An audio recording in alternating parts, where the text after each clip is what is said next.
দেখো বন্ধুরা, এখন হচ্ছে একটু ধনতেরাসের জন্য কিছু কেনাকাটা করতে যাব। তো আজকে পুরোপুরি রেডি করিয়ে দিয়েছি। দেখো, জুতো থেকে জামা থেকে চুল বাঁধা সব রেডি। তো আজকের মনে পড়েছে যে সারাদিনে খুব ভালো করে তার নাকি ব্রাশ করা হয়নি, তাই আমার কাছে ব্রাশটা দেখে চাইলো, তো দিয়েছি। এখন ব্রাশ করছে, দেখো কিভাবে করছো একটু দেখাও।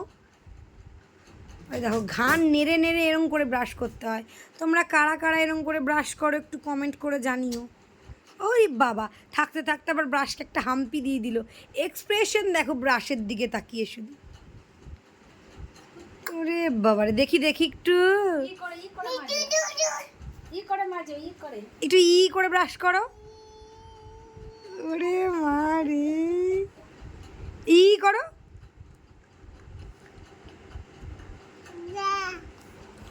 এই যে আমরা ধনতেরাসের বাজার করে চলে এসেছি। কি কি নিয়ে এসেছি চলো তোমাদেরকে দেখাই।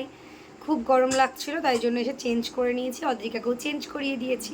তো চলো দেখাই কি কি এনেছি। তো প্রথমেই নিয়েছি হচ্ছে একটা, এই যে আমার ঘরের মা লক্ষ্মীর জন্য এটা, সাথে নিয়েছি হচ্ছে এটা, দুটো গেল। আর এইগুলো নিয়েছি হচ্ছে মা লক্ষ্মীর পছন্দের হলুদ কড়ি আর হচ্ছে গোলাপ আতর। আর এখানে হচ্ছে আমাদের এটা দিওয়ালির দিন লাগে, সেই জন্য নিয়ে আসা হয়েছে। আর ধনতেরাসের দিন চারমুখী প্রদীপ জ্বালাবো বলে এই যে প্রদীপ, এইসব এনেছি। আর কি ভাবছো যে আমাদের ঠাকুর প্রতিমা লক্ষ্মীর জন্য আমি এত কিছু এনেছি তার পছন্দের, আর আমার ঘরের মা লক্ষ্মীর জন্য আমি কিছু আনিনি, তাও আবার ছোট্ট মা লক্ষ্মী? না না, এই হচ্ছে আমার ঘরের মা লক্ষ্মীর জন্য রং মশাল। আর এখানে আছে হচ্ছে তার খাওয়ার জন্য মৌসুম্বি লেবু। এই হচ্ছে আমাদের ধনতেরাসের বাজার। আগের বছর সোনার একটা নাকের আর মেয়ের একটা রূপোর লকেট নিয়েছিলাম, তো এবার আর সোনার উপর দিকে গেলামই না, এটাই নিয়ে আসলাম। ও সাথে এক প্যাকেট সন্দক লবণও এনেছি, সেটা তোমাদেরকে আর দেখালাম না, ওখানে রাখা আছে।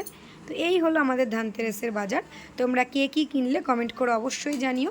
দেখা হচ্ছে নেক্সট ভিডিওতে।